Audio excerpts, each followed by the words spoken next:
Hola, buenos días, qué bueno que están con nosotros el día de hoy. Les voy a invitar que por favor nos pongamos en pie, vamos a cantar algunas canciones, la letra va a estar aquí en pantalla. ¡Venga!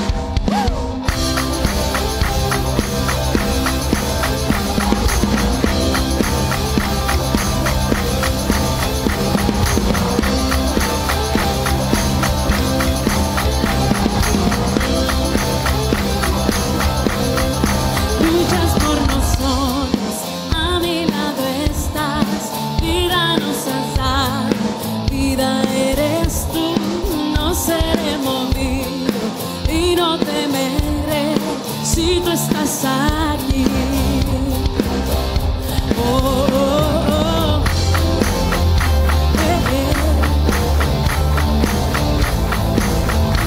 Oh. Tú llevas mis cargas, cubres mi dolor, vida nos has dado, vida eres tú, no seré movido y no temeré si tú estás aquí.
siguiente canción que vamos a cantar habla un poco acerca de rendirnos. Y si tú vienes por primera vez y escuchas esta palabra de rendirse, puede ser que sea un poco raro, porque cuando escuchamos la palabra rendirnos, sabemos que no es algo que hacemos voluntariamente. Pero cuando este concepto se trata de Dios, realmente es distinto, porque Dios no nos obliga a rendirnos. Pero cuando lo hacemos, Él ocupa el centro de nuestra vida y sabemos que todo cambia, todo es distinto. Veo amor en tu mirar, lluvia que me sanará, tu corazón me abrazará y tu amor me limpiará.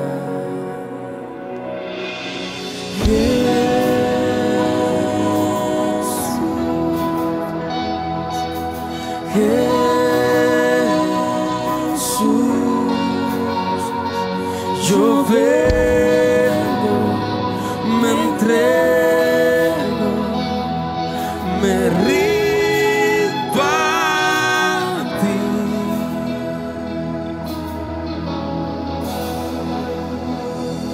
Manos que muestran verdad, tus llagas puedo mirar, gracias tu rostro hay, tu amor me mostrará.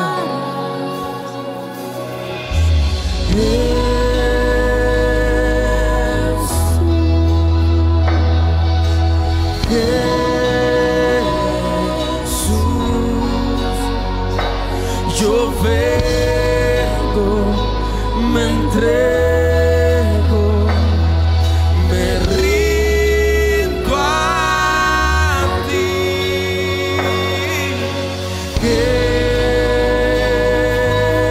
Jesús,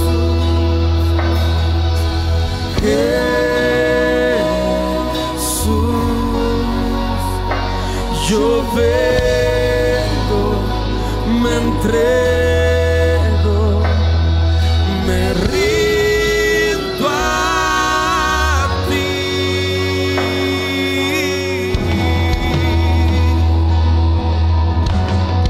Me rindo a ti.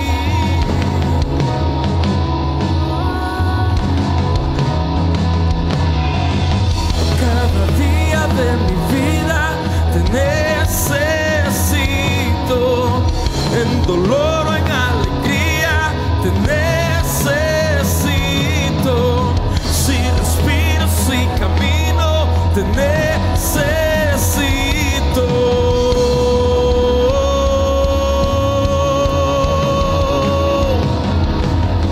Cada día de mi vida te necesito, en dolor o en alegría te necesito.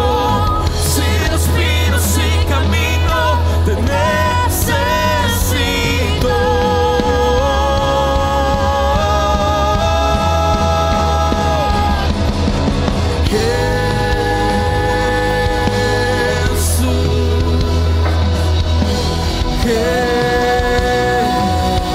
Jesús, yo vengo, me entrego, me rindo a ti. Oh,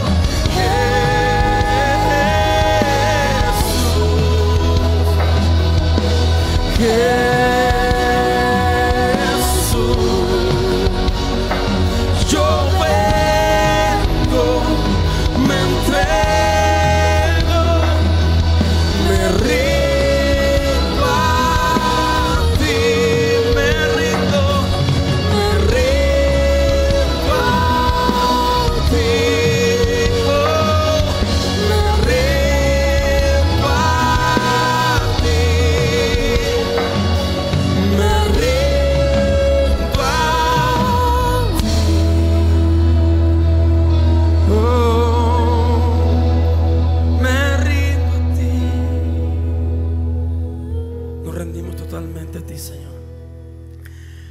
sabemos que cuando rendimos todo lo que somos a ti, sabemos que cuando te ponemos en el centro de nuestra vida, todo cambia, todo nuestro alrededor cambia.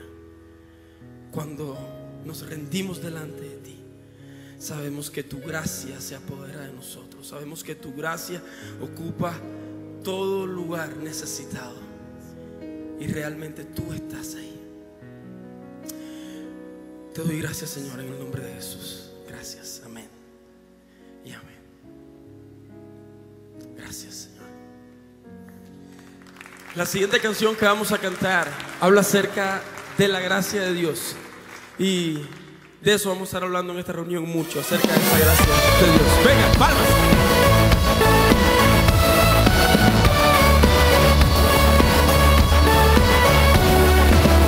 ¿Quién rompe el poder del pecado? Su amor es fuerte y poderoso. El Rey de gloria, el Rey de majestad. Venga, cantamos juntos.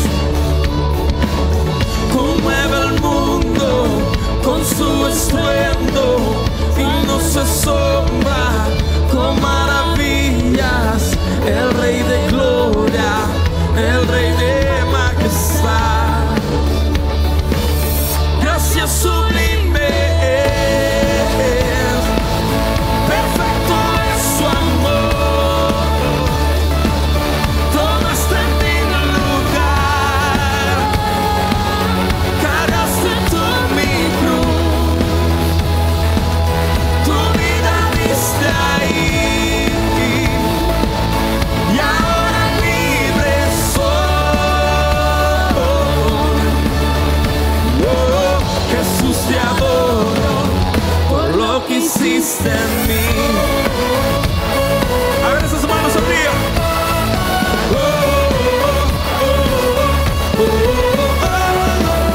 Pusiste en orden todo el caos, nos adoptaste como tus hijos.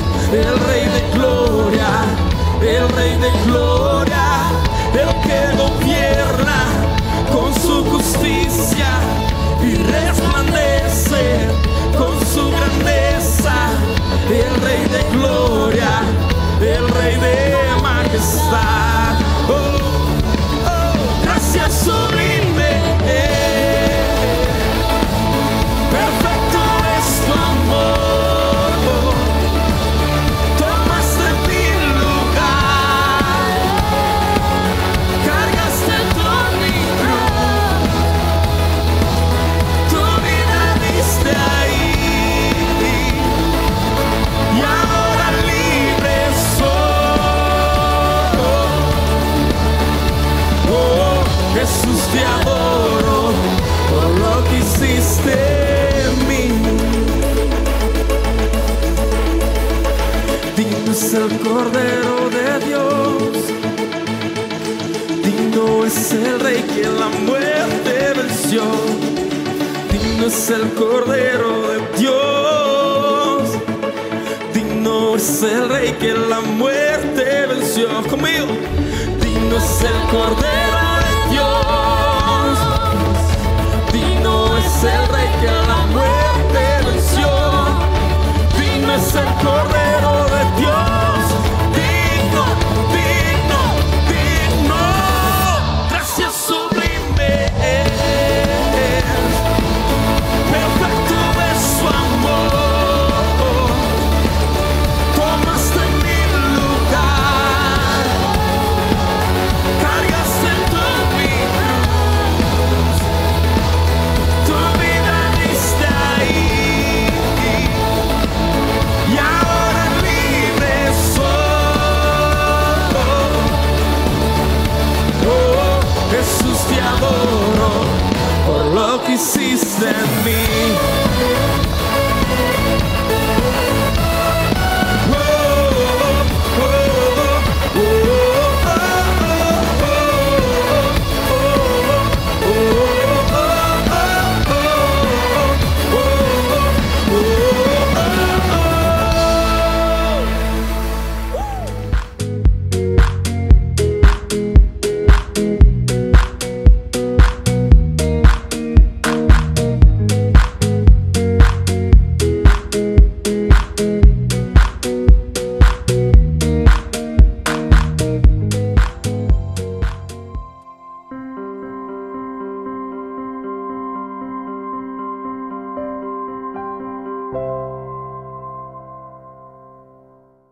Bien, la semana pasada iniciamos la serie Boulevard de sueños rotos sobre los sueños no cumplidos. Todos hemos tenido algunos. Hoy nos reímos de ellos y damos gracias que ciertos sueños de niños no se cumplieron.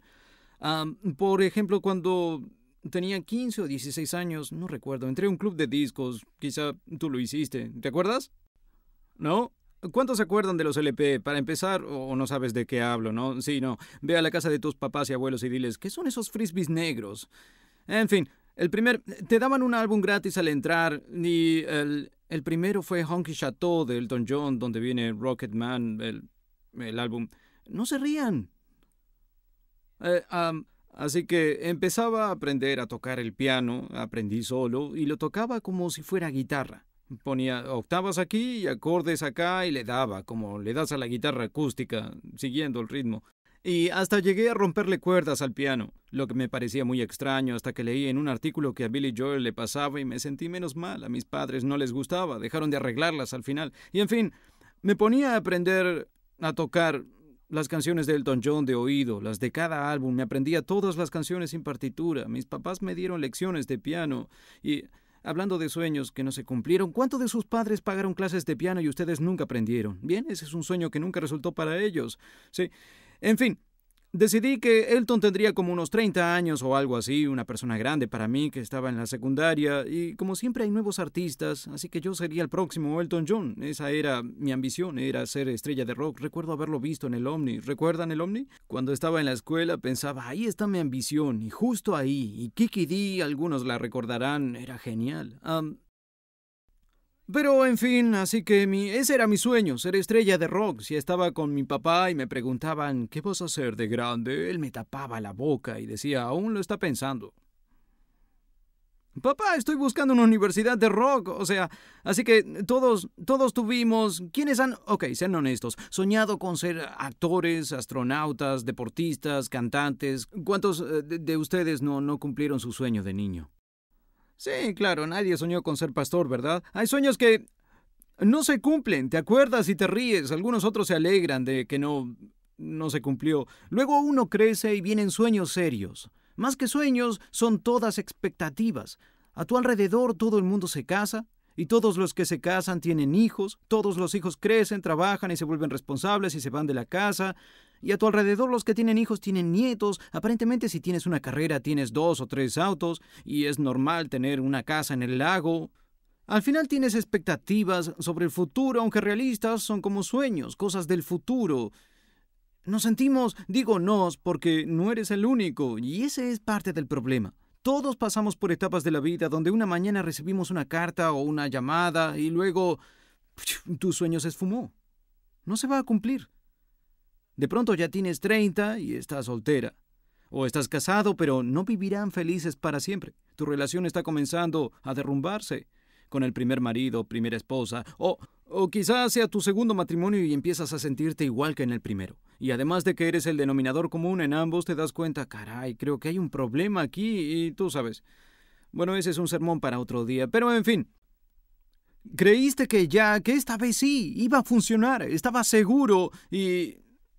no está funcionando, o no te quedaste en la escuela que querías, esa donde tus padres fueron y tus abuelos también, se supone que te iban a aceptar, no tenías dudas, o la beca no llegó, o una carta de rechazo, o iniciaste ese negocio y no está ganando como pensaste que ganaría.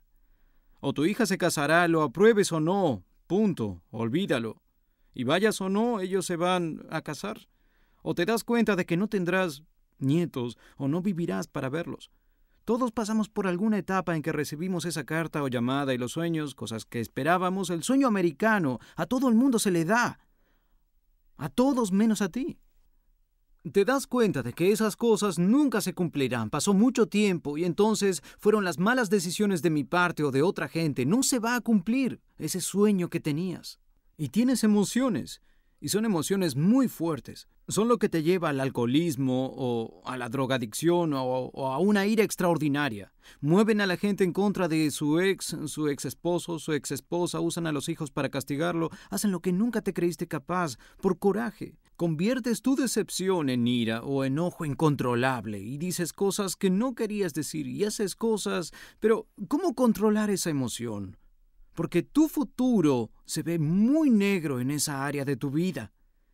Y no hay forma de recuperarlo ni resucitar esos sueños. Se han ido. ¿Qué haces? Y sabes, tú sabes, porque lo has experimentado y lo has visto. La emoción que sale de ahí es tan intensa que puede destruir tu vida. La mayoría de nuestros remordimientos se iniciaron, tuvieron lugar, fueron parte de esa temporada cuando uno de tus sueños se esfumó. Porque dijiste, hiciste cosas, tomaste una situación complicada y la enredaste aún más por tu reacción a esa intensa sensación de decepción y desesperanza que siguió a la mala noticia, y parece que los sueños de todos se están haciendo realidad. Tus sueños se cumplen en la vida de tus vecinos y compañeros. Vas a 12 bodas, pero no a la tuya. ¿Cuándo voy a ir a mi propia boda, verdad? Todos esos vestidos y todos esos zapatos tan feos me recuerdan que todavía no me he casado. Aún, ¿qué haces con toda esa emoción? Y no es cierto, quizás en ti o en alguien más, esa es la misma emoción que te alejó de Dios, que te alejó de la iglesia. Dios, tú ya sabías, ¿para qué pierdo mi tiempo y dinero en la iglesia? Dios, si no vas a ser más fiel conmigo, ¿para qué diantres voy a desperdiciar mi vida tratando de seguirte o descubrir tu voluntad? Para mi vida, quizás sea peor, quizás sientas que Dios te hizo una promesa y estabas en la iglesia, creciste en la iglesia, quizás leías un día o viste las estrellas o la luna o al atardecer y sentiste que Dios a su manera te prometió algo. Y no solo no está pasando, no va a pasar.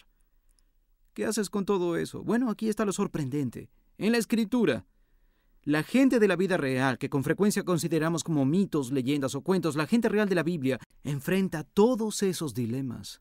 Y en la Escritura descubrimos qué hacer con esas emociones, qué hacer con la impotencia y la desilusión. Y en esta miniserie, Boulevard de Sueños Rotos, vemos dos incidentes de la vida de David. David el famoso, David de David y Goliat, David de la Biblia, el segundo rey de la nación de Israel en la historia de Israel.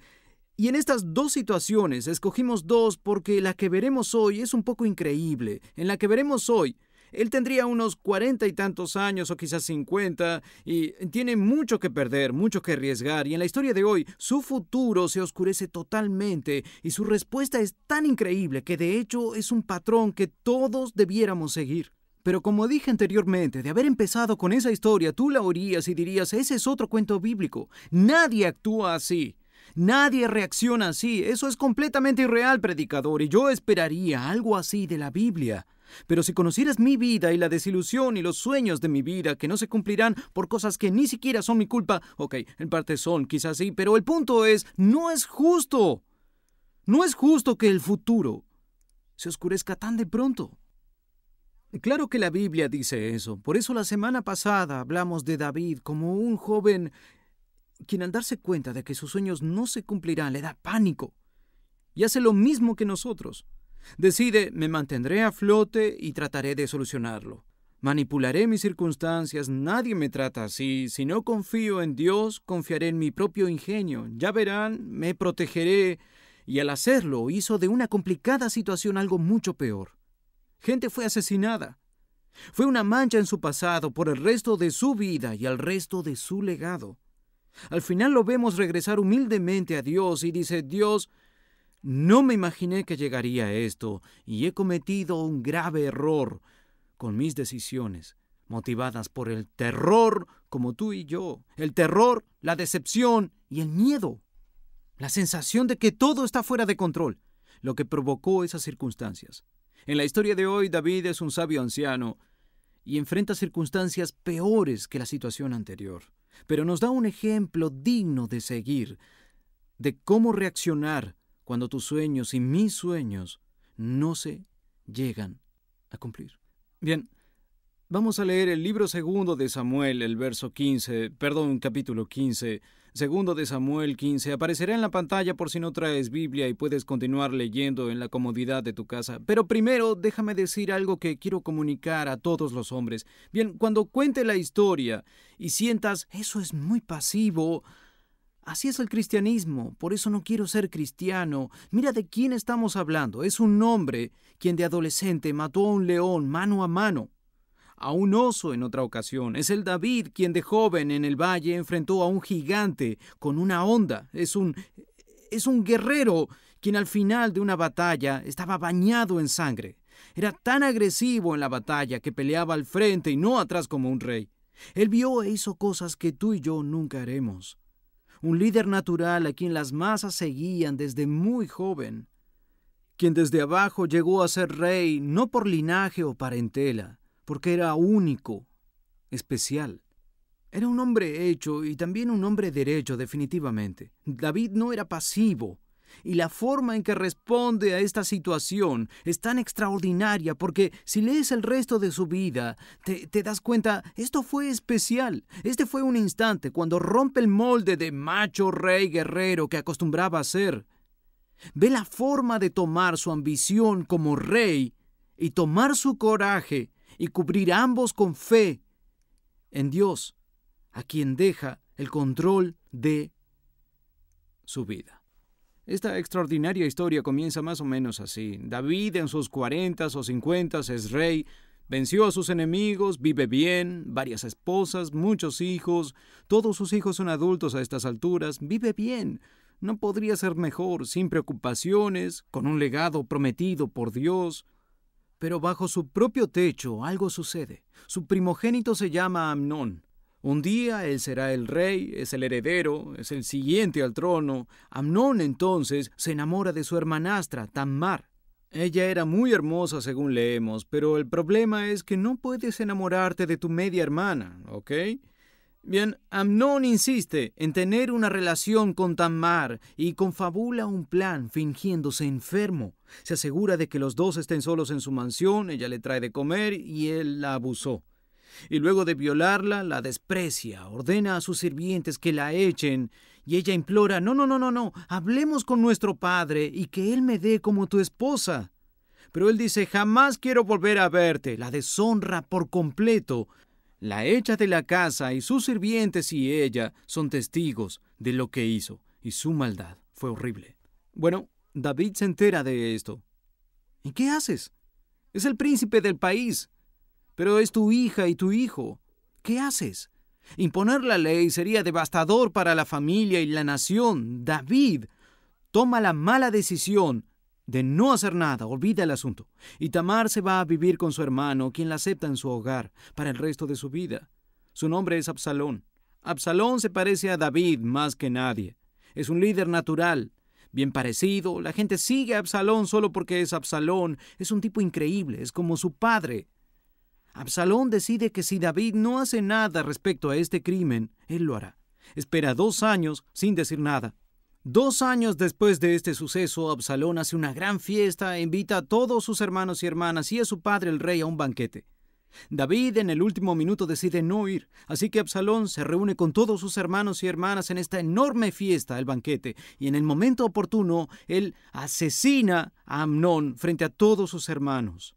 Los hermanos se dispersan, asumen que Absalón quiere tomar el poder y asesinarlos a todos, lo cual no era cierto. Él quería públicamente hacer justicia en esta afrenta contra su hermana, Tamar. Ha vengado el crimen. Inmediatamente sale del país como un fugitivo, va a Siria, un pueblo llamado Gesur, que hoy en día es Siria. Repito, la noticia de este horrible suceso esa noche llega a oídos del rey David. ¿Pero qué haces? Ya has perdido a tu primogénito a manos de otro hijo, tu hijo favorito, Absalón. Ya has perdido a quien sería el rey y ahora quizá el siguiente en la lista, Absalón, es un fugitivo. ¿Qué haces? ¿Arrestar a tu hijo? Otra vez el dilema. Es muy complejo. Así que David no hace nada. Bien, pasan 3 años. David extraña a su hijo Absalón y como descubrimos en esta historia fenomenal, Absalón extraña a su padre David. Y Joab, el capitán del ejército, arregla que Absalón regrese al país, entre a Jerusalén, entre a la ciudad capital y esté cerca de David. Así que regresa a Jerusalén. Pasan años y David nunca llama a su hijo, aunque sabe que viven en la misma ciudad. Y aunque su corazón sufre por Absalón, por su orgullo, por la complejidad de la situación, no sabemos, pero nunca se juntan. Pasan un par de años y finalmente David llama a Absalón para que vaya a la sala del palacio. ¡Qué fenomenal historia! Tienen que leer los detalles porque Absalón hace todo para reconciliarse con su padre y David duda. Finalmente hacen contacto y tienen una sola conversación y resulta bien, pero a distancia.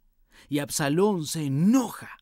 Sale de la presencia de su padre y por lo que sabemos es la última vez que se vieron uno al otro.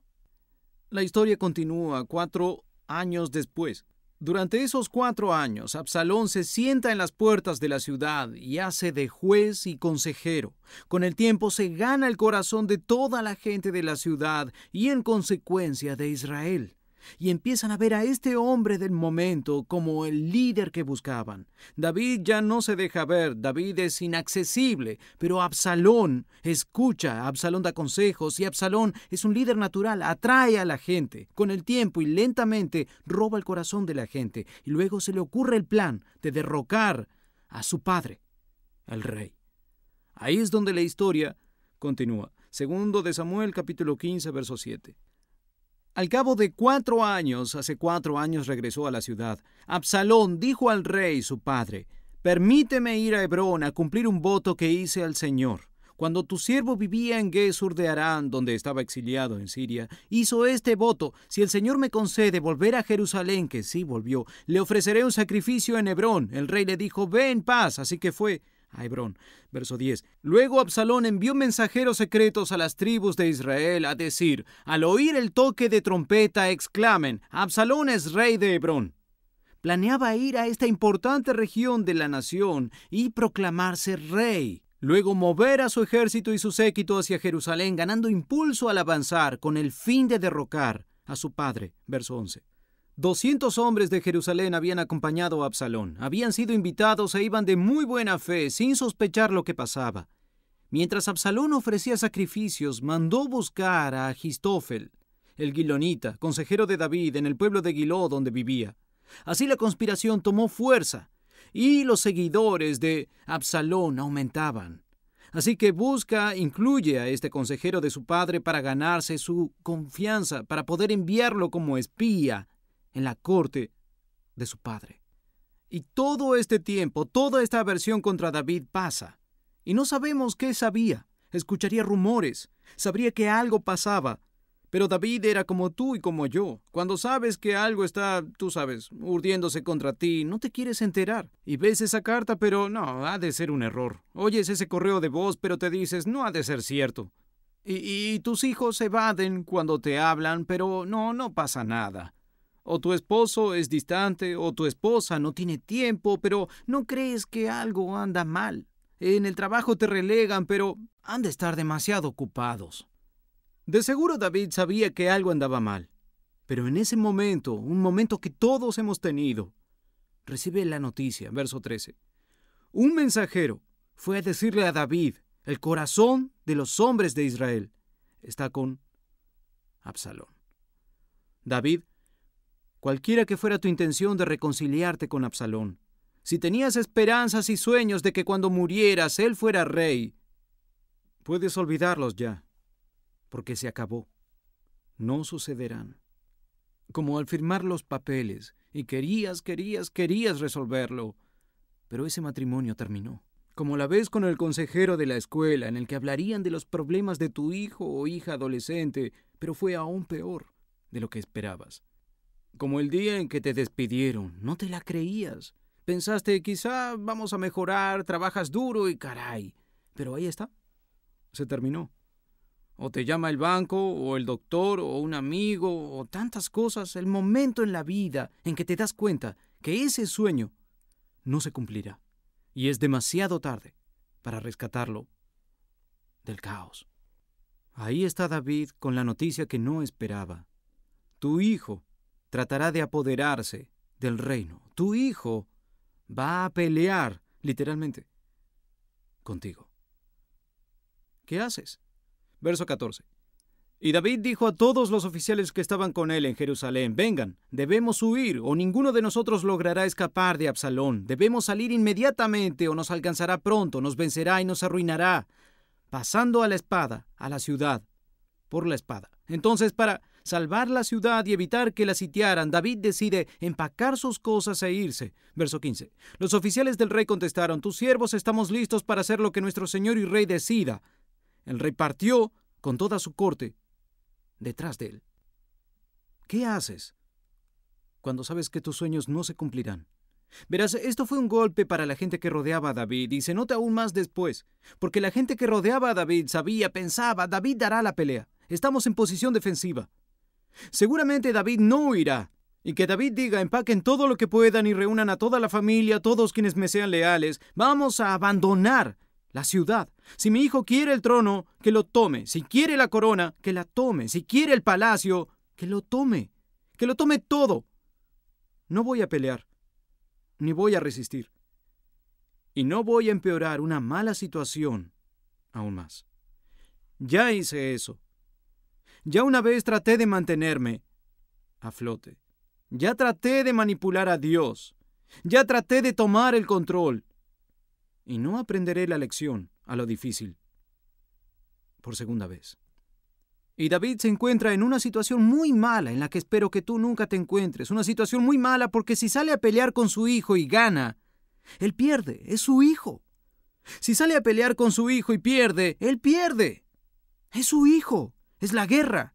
Si va a la guerra contra su hijo, el reino se divide y las naciones circundantes atacarán a Israel. Si hace la guerra a su hijo, la gente del país sabrá que el reino está dividido y la familia también. No hay forma de ganar. Todas las esperanzas e imágenes del futuro que David tenía se fueron. Verso 23. Todo el país lloraba a gritos. Lloraba a gritos al paso de David. El rey cruzó el valle de Cedrón, avanzando en dirección al desierto. Imagínenselo, el rey no peleará, no reunirá su ejército, nadie está fuera de las puertas, ni siquiera se defiende. El rey está cediendo el palacio, cediendo la corona y llevándose a todos los que puede con él para protegerlos de lo que viene. Verso 24. Luego, este interesante detalle nos hace ver dentro de la mente de David. Vean esto, verso 24. Sadoc era el sumo sacerdote, la persona más religiosa en ese momento. Sadoc iba también con David y todos los levitas, todos los sacerdotes que entraban al tabernáculo donde se hacían los sacrificios y rituales, los levitas que iban con él llevaban el arca. Llevaban el arca de la alianza de Dios. Bien, has visto películas sobre el arca de la alianza, tienes una idea de cómo era, pero déjame te digo más. El arca era una gran caja de oro y dentro estaban las tablas con las que Moisés bajó de la montaña, que eran los 10 mandamientos. Tenía otras cosas también, pero eso era lo principal. El arca de la alianza para los judíos, tienen que entender esto, el arca era el epicentro de la presencia de Dios. No podías estar más cerca de Dios que con el arca de la alianza. Era tan sagrada que no se permitía tocarla. Hay una historia de alguien que la detiene para que no caiga y muere ahí mismo. Hay una historia en la que los filisteos se quedan con el arca y su tierra es tan maldecida que la regresan a los judíos diciendo, oigan, tengan, algo tiene esta caja. Una vez dejaron el arca en el terreno de un hombre durante unos 3 meses temporalmente, y su cosecha creció y su ganado se multiplicó y fue muy bendecido debido a la presencia de Dios simbolizada por la caja. Llevaban el arca con ellos a la guerra porque era la presencia de Dios. Estar junto al arca era estar lo más cerca de Dios que podías estar para los judíos. Y cuando Sadoc supo que David se iba de la ciudad, empacó el arca de la alianza con los levitas y dijo, llevemos a Dios con nosotros. Digo, después de todo, David está bien, Absalón es el rebelde, Absalón es el hijo malo, Absalón está tratando de apoderarse del reino, Dios está de nuestra parte, llevémonos un recordatorio visual de que Dios está con nosotros. Y además, si uno lleva el arca de la alianza a la guerra, es como llevar a Dios a la guerra, no hay forma de que pudiéramos perder. A mitad del verso 24, bajaron el arca de Dios, y Abiatar ofreció sacrificios hasta que toda la gente había dejado la ciudad. Verso 25. Entonces el rey dijo a Sadoc, regresa el arca de Dios a la ciudad. ¿Qué? Así es, Sadoc, gracias, buen trabajo, sé lo que piensas, aprecio el esfuerzo, regresa el arca de Dios a la ciudad. David, si llevamos el arca, nos garantizamos la victoria. Si llevamos el arca, Dios no permitirá que le pase nada. Si llevamos el arca, es como si la gente, a todos lados que vayamos, la gente sabrá que Dios está de tu lado, que son Dios y David contra Absalón. Debemos llevar el arca. Es el recordatorio visual, el símbolo, el ícono de la presencia de Dios. David dice, Sadoc, lleva el arca de vuelta a la ciudad. ¿Por qué? Porque Sadoc, ya aprendí la lección. No trataré de manipular a Dios. No trataré de forzar a Dios a hacer mi voluntad. No voy a negociar, no voy a razonar, no voy a discutir, no voy a manipular. Lleva el arca de vuelta a la ciudad. Y escuchen los siguientes versos, porque aquí está la reacción que tu Padre Celestial anhela cuando nuestros sueños no se cumplen. Esto es lo que dice, mitad del verso 25. Sí, eso significa que no sabemos qué pasará. Si hallo gracia a los ojos del Señor, Él hará que vuelva y vea el arca y su tabernáculo. En otras palabras, ¿sabes qué, Sadoc? Aunque mi sueño se haya desvanecido, no se ha desvanecido mi fe. No porque no se haga mi voluntad, voy a dudar de que se hará la voluntad de Dios. No cometeré el error que cometí siendo joven, de condicionar la voluntad de Dios a mis sueños y esperanzas para el futuro, de condicionar mi fe en Dios a mis sueños y esperanzas para el futuro, dependiendo el uno del otro. Ya hice eso. Estoy aquí para decir que depende de Dios y regreso y vuelvo a ver el arca de la alianza otra vez, pero no voy a manipular, ni voy a suplicar, ni me hundiré en el pánico. Si es su voluntad que regrese a la ciudad, que así sea. Yo, esto es lo sorprendente, tomaré lo que venga como si viniera de la mano de Dios. Y no es lo que yo hubiera querido, Sadoc. Pero es la voluntad de Dios, no mi voluntad, la que se hará. Es la voluntad de Dios, no mi sueño, lo que debe hacerse. Escucha la siguiente parte, verso 26. Pero es David quien habla. Si él, hablando de Dios, si él dice, no me complazco en ti, estoy listo. O sea, lo que Dios decida lo acepto. Hombres, esta no es una declaración de alguien pasivo, porque aún hay una guerra que pelear, hay sucesos que están por acontecer, hay decisiones que tomar. Pero David se hace a un lado y dice, haré lo que haya que hacer según las circunstancias, reaccionaré a las circunstancias como vayan llegando, pero al final del día, pase lo que pase, estoy dispuesto a aceptarlo, porque viene de la mano de Dios, sin importar lo que pase de aquí en adelante. Aunque otra parte de mi sueño se desvanezca, mi fe en Dios no se acabará. Ya he vivido eso. Ya lo he hecho. Sé que es hundirse en el pánico y hacer una situación complicada peor. Si no se complace en mí, estoy listo. Oye esta frase. Puede hacer de mí lo que le parezca mejor a Él. Que Dios haga conmigo lo que le parezca bien a Él. De todos modos, no lo abandonaré. He abandonado mis sueños, pero no abandonaré mi fe. Verso 30. David subió el monte de los olivos, llorando mientras avanzaba. Con la cabeza cubierta y los pies descalzos, estaba en duelo como un hombre común. Toda la gente que iba con él se cubrió la cabeza también y lloraba mientras subían. Luego, pasándonos al capítulo 16, verso 15, es la conclusión. Mientras, Absalón y todos los hombres de Israel entraron a Jerusalén. Entonces las cosas se pusieron muy, muy feas. Mientras David se iba, Absalón llegó y tomó el trono. Tomó la corona, tomó la ciudad, tomó el palacio, tomó posesión de todo lo que David tenía, que su padre tenía. Y por si fuera poco, hizo algo que incluso los reyes paganos rara vez hacían. No daré detalles, pueden leerlos ustedes mismos, no puedo mencionarlos en la iglesia. Hizo algo para públicamente humillar a su padre en la forma más extrema posible. Sus consejeros se reunieron y dijeron, ¿qué podemos hacer? Ya hemos tomado todo lo que pertenecía a David, hemos tomado todo lo que pertenecía a tu padre. ¿Qué podemos hacer para acentuarlo más? ¿Qué podemos hacer en público para totalmente deshonrar y humillar a tu padre? Sus consejeros idearon un plan. Y Absalón siguió su consejo, como para restregar la cara de su padre en el lodo de su error, en su incompetencia como líder y como rey. Después reunió su ejército y, siguiendo un mal consejo de su gente de confianza, salió a encontrarse con David en batalla. Lo que no reconoció y en lo que no pensó fue que David creció peleando en el campo, no en la ciudad. Y cuando la batalla empezó, David no tuvo otra opción que defenderse y las familias con él, y la vida de sus soldados contra el ejército de Absalón. Rápidamente, la batalla se inclinó a favor de David, en contra de su hijo. Y advirtió a sus oficiales, les dijo: lo quiero con vida, lo quiero con vida. Sé que es un rebelde, me ha avergonzado y humillado, pero amo a mi hijo, lo quiero con vida. Cuando la batalla cambió, Absalón huyó. Lo atraparon unos soldados de David, y uno de sus generales ordenó que fuera ejecutado.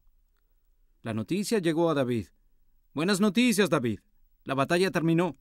Tu ejército ganó. El reino es tuyo. El palacio es tuyo. Todas tus posesiones recuperadas. Y David, tu hijo rebelde, fue ejecutado. Y la pena de David fue tan grande, la Biblia dice, que cuando el ejército entró a la ciudad después de su victoria, entraron a la ciudad como si hubieran perdido. Porque no se ganó. Este era un reino dividido, era una familia dividida, no había forma de ganar. Si el padre gana, el hijo pierde, si el hijo gana, el padre pierde. Y ese día, David perdió a su segundo hijo, el hijo que habría sido rey después de Amnón, murió. Pero a pesar de todo eso, y a pesar del dolor y la pena y de la incertidumbre para la familia, a pesar de todo eso, David se rehusó a condicionar su fe en Dios con sus sueños y esperanzas. Se rehusó a condicionar su fe en Dios en su idea de cómo debía ser el futuro. No casó las dos cosas. Más bien dijo: pase lo que pase, continuaré confiando en mi Dios. Me encanta lo que dice. Que haga conmigo lo que le parezca mejor a él. ¿Y sabes qué me sorprende? 1000 años después, en ese mismo lugar, afuera de la misma ciudad, tu Salvador y el mío se arrodilló la noche de su arresto y dijo a su Padre Celestial: si yo hubiera escrito la historia, no hubiera incluido una cruz en la historia. Si yo hubiera escrito la historia, no hubiera incluido el dolor y la humillación en la historia. Pero al final de la oración de Jesús, ¿recuerdas lo que dice? Dice: pero Padre, hágase tu voluntad, no la mía. No se trata de mis sueños, sino de tu voluntad y tu plan. Damas y caballeros, déjenme decirles algo. He visto en la vida real a hombres y mujeres a quienes se les han arrancado sus sueños y su fe permanece fuerte. He visto a hombres y mujeres que enfrentan circunstancias que nunca se les desearías a nadie, ni siquiera a enemigos. Aún así, evitaron la tentación que todos hemos tenido, han evitado el obstáculo que todos estaremos tentados a pisar, evitaron la inclinación de condicionar su fe personal en Dios con el cumplimiento de sus sueños y esperanzas. Fueron bastante inteligentes para decir: no, estos son mis sueños y la voluntad de Dios. Si mis sueños se desvanecen, mi fe no se desvanecerá, porque mi fe en Dios es aparte. Y como David dijo: que Dios haga conmigo lo que le parezca mejor a él, y si me trae de vuelta a la ciudad, bien, y si no, también, porque sigo confiando en él. No voy a permitir que el hecho de que mis sueños no se cumplan haga que abandone mi fe y al único que controla el futuro. Obviamente tienes una opción, como todos, y la opción es permitir que ese río de emociones, ese río de decepción, ese río de miedo, ese río de desesperanza, ese río de esa ira contra Dios asalte tu vida y toque cada relación, y toque cada decisión, y toque toda tu vida. Siempre está esa opción. Pero al final del día, tu sueño seguirá sin cumplirse. Y al final del día, tu vida será más complicada. Todos lo sabemos por experiencia. Y al final del día, te sentirás tan distante de Dios que cuando lo necesites más, lo sentirás más inaccesible a ti. El desafío es que al darnos cuenta de que hay sueños que no se cumplen, lleguemos al punto donde digamos como David: que haga conmigo lo que le parezca mejor a él. En que digamos como nuestro Salvador: hágase tu voluntad y no la mía. Y sí, estoy enojado, sí, estoy frustrado, y sí, eso no disminuye el dolor. Pero necesito apoyarme en ti más que nunca, porque al saber que tus sueños no se cumplirán, no es momento de buscar el control. Es el momento de apoyarse fuerte en el único que alguna vez tuvo el control: tu Padre Celestial. No es nada fácil, pero es lo mejor. no es la forma más simple y fácil, pero de alguna forma, al final del día, es la única forma. Y déjame decirte qué pasa. Cuando llegas al punto en que eres capaz de decir, Dios, confío en ti a pesar de... algo pasa dentro de ti que quizás nunca te haya pasado. Y como escucho docenas y docenas de veces y docenas de personas que escuchan este mensaje y se paran a contar su historia, puede llegar el día en que recuerdes esta temporada de desencanto y esta temporada de dolor y esta temporada en que se hizo obvio que cierto sueño no se cumpliría. Podrás recordar esta temporada y decir, ¿sabes qué? Fue en esa temporada de decepción cuando Dios se volvió más real para mí de lo que nunca había sido, porque por primera vez en mi vida, mis sueños, esperanzas y deseos no estuvieron tan entrelazados con mi fe y finalmente pude distinguir unos de otros. Toda mi vida, mi esperanza había estado en mis sueños, esperando que de alguna forma Dios los cumpliera. Pero finalmente llegó el día en que tuve que soltar mis sueños y esperanzas, y mi fe estuvo totalmente en mi Padre Celestial. Y en esa temporada se volvió tan real para mí que estaría dispuesto a pasar por todo lo que pasé mal, si fuera necesario, para llegar a donde ahora estoy, en mi fe. He escuchado esa historia tantas veces que cuando leo este relato de la vida de David, hay algo en mí que dice, sí, es posible actuar así. Sí, una persona puede tener tanta fe. Cerraremos hoy con una canción escrita por un amigo mío. Él pasó, no les diré toda la historia, él pasó por una temporada muy difícil. Al final de esa temporada, su esposa tuvo un aborto, estaban devastados. Justo después de eso se sentó a escribir la letra, luego la música de la canción que vamos a cantar. Les digo esto porque algunas veces, especialmente si eres nuevo en la iglesia o nuevo en el cristianismo, oyes algo así o lees estas palabras y dices, sí, lo escribió una de esas personas para las que todo está bien como sea. Es solo una canción idealista, son palabras vacías, porque ignoran la realidad de lo que pasa en mi vida y en la vida de la gente que conozco. Pero no es cierto, porque la letra de esta canción es un testimonio del hecho de que podemos llegar al punto de decir, Dios, hágase tu voluntad, no mis sueños. Dios, aunque la luz se haya ido de esa vida, la luz se haya ido de esa parte de mi futuro, mi fe sigue fuerte. Haz conmigo lo que te parezca bien. Recibiré lo que venga, porque viene de la mano de mi Padre Celestial. En esos momentos y esa temporada, algo te pasará que quizá nunca te haya pasado antes. Cuando tus sueños no se cumplan, no trates de ganar control. Apóyate bien en tu Padre Celestial, porque Él es el único que ha tenido el control. Oremos juntos. Padre Celestial, te pido por todos los que escuchan este mensaje hoy, y si resulta que fue hecho a la medida de ellos, tú lo hiciste, no yo.